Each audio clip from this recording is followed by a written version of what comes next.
tulikuwa katika harakati zetu za kuanza kutoa elimu kwa namna gani kwenye sekta za serikali na wizara kwa ujumla, tukianza na ofisi ya mkuu wa mkoa kwa ajili ya kutoa elimu ni namna gani unaweza kumiliki nyumba katika njia bora na salama kupitia Zanzibar Housing Corporation kwenye hii miradi yetu ambayo tunakwenda kutekeleza. Na tumekuja na concept yetu ambayo ni lengo la Mheshimiwa Rais wa Zanzibar na mwenyekiti wa Baraza la Mapinduzi kuweza kuwafikishia wafanyakazi wote wa serikali, lakini na wafanyakazi wengine vile vile katika sekta tofauti tofauti, ili kuweza kunufaika na hizi neema ambazo Mheshimiwa Rais anazileta kupitia shirika la nyumba. Kwa kweli namshukuru sana Mwenyezi Mungu kwanza kutujalia leo tukapata fursa ya kuweza kuzungumza na mkurugenzi mkuu wa shirika la nyumba la Zanzibar pamoja na timu yake nzima.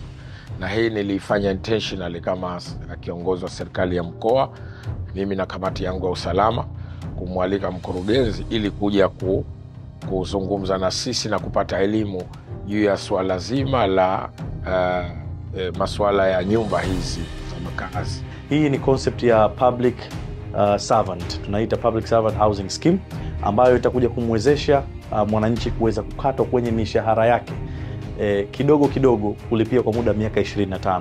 Leo tumepata fursa ya kuonana na kamati ya ulinzi na usalama kupitia ofisi ya mkuu wa mkoa wa Mjini Magharibi na kuweza kuonesha fursa, lakini baada ya hapo tutaendelea na ziara hii ya kuweza kutoa elimu ili wafanyakazi wa serikali ya mapinduzi ya Zanzibar nao waweze kufaidika, kwa sababu swala hili ni la kwao. Hii elimu inahitajika sana kwenye maeneo na sekta mbalimbali, si tu binafsi lakini za serikali.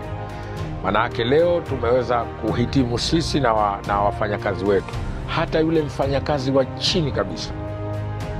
Strategically kwa miongozo ya serikali ambayo inasimamiwa na mkurugenzi wa shirika la nyumba na timu yake, ni dhahiri kwamba kutakuwa na affordability kubwa ya kuweza kumiliki nyumba.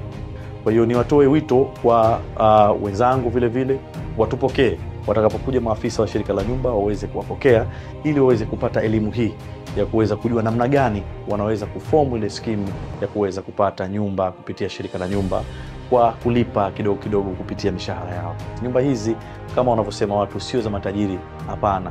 Nyumba hizi ni za kila mtu, na hii leo imedhihirika kwamba tunakwenda kuwauzia na kwenda kuwaelimisha public servant, wafanyakazi, watumishi wa serikali, kila mtumishi aweze kupata nyumba. Tutahakikisha kama Zanzibar Housing Corporation kwamba nyumba kwa kila mfanyakazi anapata nyumba bora na salama na kwa kiwango cha chini kabisa, ili aweze kunufaika na matunda ya serikali yake ya awamu ya 8.